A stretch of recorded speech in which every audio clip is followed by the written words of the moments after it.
All right, so we navigated all of that. We like made our way through that.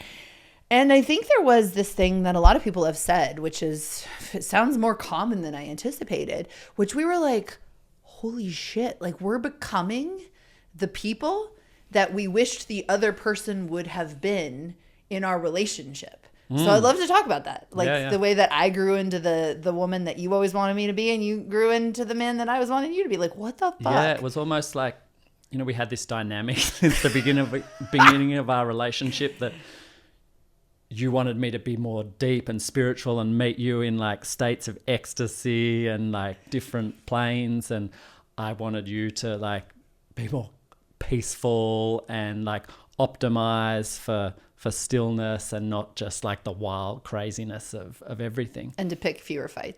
Or like none, ideally. No fights. Yeah. And I feel like it feels sad that we didn't get there in our relationship. And we were closer to... We got very close, yeah. We went from we had an abnormal relationship, but we went from very triggered and very fighting at the beginning of our relationship, which is, I guess, what a lot of people are. So we weren't very integrated in our, in ourselves and in the way we related to people at the beginning of our relationship. We grew. We learnt so much together. We did so much work. We desperately wanted to stay in the relationship. So we really tried everything that we possibly could. And I feel like we both got to this stage where we accepted each other. At one point, it was like, I didn't accept you, so you were trying to change. So you did all this work to change. And then we did the vice versa. Like then I realized, oh, no, I need to change. So I tried to do everything that I could to be the person for you. And then we both realized that, no, we didn't actually want each other to change at all. And we didn't want to change at all. We just wanted to be who we were. And at that stage, it felt like, that was the end of our relationship. And it does feel sad to me because like since then, I've felt more open and safe to do a lot of the things that you wanted me to be. And it's what I wanted as well in our relationship. And I don't know, maybe that was just the 8 years of story and baggage, and we just couldn't quite get there. Yeah. I've been wondering what that phenomenon is. And I think in some ways, I think there's a big difference between wanting someone to be fundamentally different than they are, and they just aren't going to change, and that's not even healthy. I think there's another thing of looking at your partner and being like, you're hot, like I can see your highest. Like I can see the truth of who you are, and I actually want to experience that, and like you, much more in your magic, much more in ownership of your spiritual power, much more willing to be in the depths of intimacy. We're talking like intimacy that's like very rarefied, like you could be very intimate, but like these next level connections that I was hungry for.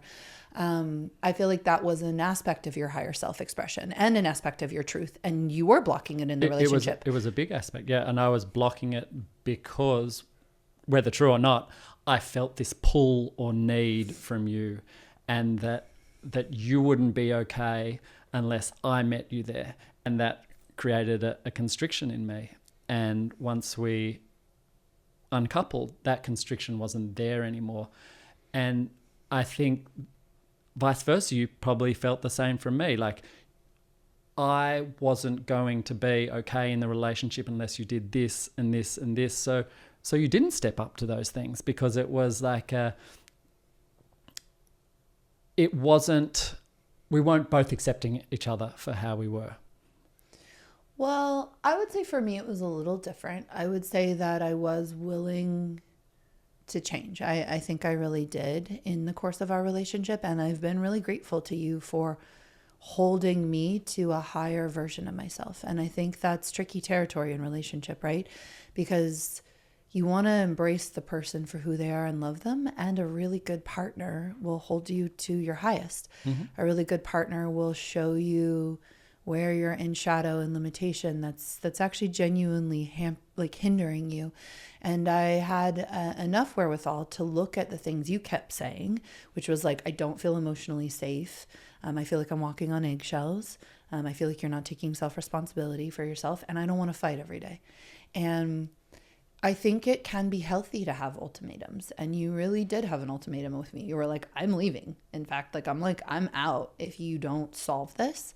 And in that respect, I think I've gone even farther since we uncoupled. But I really did do that work in our partnership. I did the therapy. I did the coaching. I busted through some of those fundamental egoic patterns, and we'll talk, we've talked more about that in our other episode. But I had the wherewithal to look and say, I can see that what he's asking of me is what I would want for myself. I can see that what he's asking of me is actually the higher version of myself. And I want to do that work either way. And that work gets done in relationship.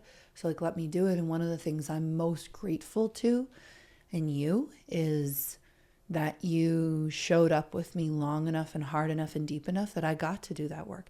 And I did fundamentally transform those patterns from I don't ever want to argue anymore. I actually avoid arguments now. I'm like, what? Not in a negative avoidance, but yeah. I think this is really important to say. I don't avoid difficult conversations. Mm-hmm. I will absolutely have the difficult conversations, but I don't need to fight you about it. Yeah. And that's a huge difference. And I care a lot more about emotional safety. I know you can feel that in our interactions. We're not perfect with each other. You're harder because we have that whole history of triggering each other. But how amazing we are, even with that 8 years of history, I can also now see how you are with new, fresh people as well. Yeah.